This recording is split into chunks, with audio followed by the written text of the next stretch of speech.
প্ৰাৰম্ভতে আমি ডিফুকে কেন্দ্ৰ কৰি সমূহ কাৰ্বি আংলং জিলাবাসী ৰাইজলৈ ঈদ উল আজহাৰ শুভেচ্ছা জ্ঞাপন কৰিছোঁ। এই পবিত্ৰ ক্ষণত এই যিটো ঈদ উল আজহাত কুৰবানী কৰা হয়, এই কুৰবানী সচৰাচৰ আগত গৰুৰেই কৰা হৈছিলে,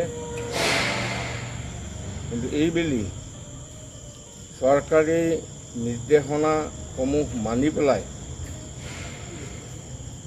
অসমৰ বিভিন্ন স্থানৰ লগতে ডিফুবাসী ৰাইজেও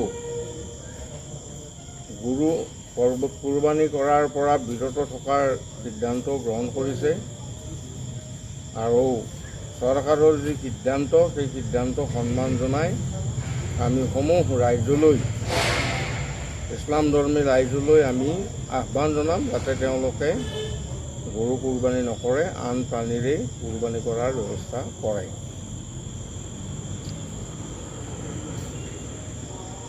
প্ৰথম কথাটো হ'ল, আমি কাৰ্বি আংলং জিলাত একেবাৰে মাইনৰিটি এটা গোট, গতিকে আমি সদায় অন্যান্য মূল সম্প্ৰদায়বিলাকৰ লগত মিলিজুলি থকাকেই প্ৰাধান্য দি আহিছোঁ, এতিয়াও দিছোঁ। আমাৰ কোনো কাম কাজৰ কাৰণে যাতে কাৰো মনত আঘাত নালাগে, পৰিৱেশ বিনষ্ট নহয়, সামাজিক স্থিতি বিঘ্নিত নহয়, তাৰে কাৰণে এই সিদ্ধান্ত গ্ৰহণ কৰা হৈছে।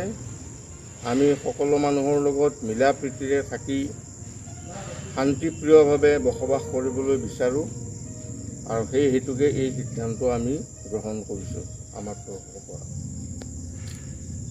চৰকাৰী যিবিলাক সিদ্ধান্ত হয় আজিয়েই নহয়, আগতো যিবোৰ সিদ্ধান্ত হৈছে আমি মানি চলিছোঁ। কোনোদিনেই কোনো এটা সিদ্ধান্ত আমি নমনাকৈ থকা নাই। যেনেদৰে নতুনকৈ এটা বস্তু আজিৰ পৰা কেইবছৰমান আগত আৰম্ভ হৈছিল, গণৰাজ্য দিৱস আৰু স্বাধীনতা দিৱসত মছজিদ মন্দিৰ সকলোতে জাতীয় পতাকা উত্তোলন কৰিব লাগে। আমি প্ৰতি বছৰে সেই বিধি মানি চলি আহিছোঁ। আমি ইয়াৰ কোনো ব্যতিক্ৰম হ'বলৈ কেতিয়াও দিয়া নাই।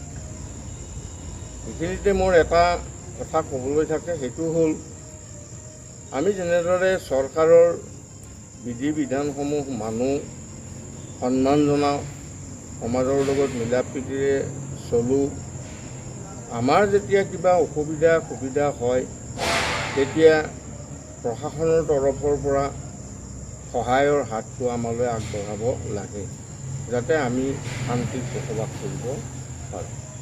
পুনৰবাৰ মই সমূহ ৰাইজলৈ ঈদৰ শুভেচ্ছা জনোৱাৰ লগতে ধন্যবাদ জ্ঞাপন কৰিছোঁ আৰু আমাৰ সাংবাদিক বন্ধুসকলে এই সুবিধাটো দিয়াৰ কাৰণে তেওঁলোকৰ ওচৰত কৃতজ্ঞতা স্বীকাৰ কৰিছোঁ।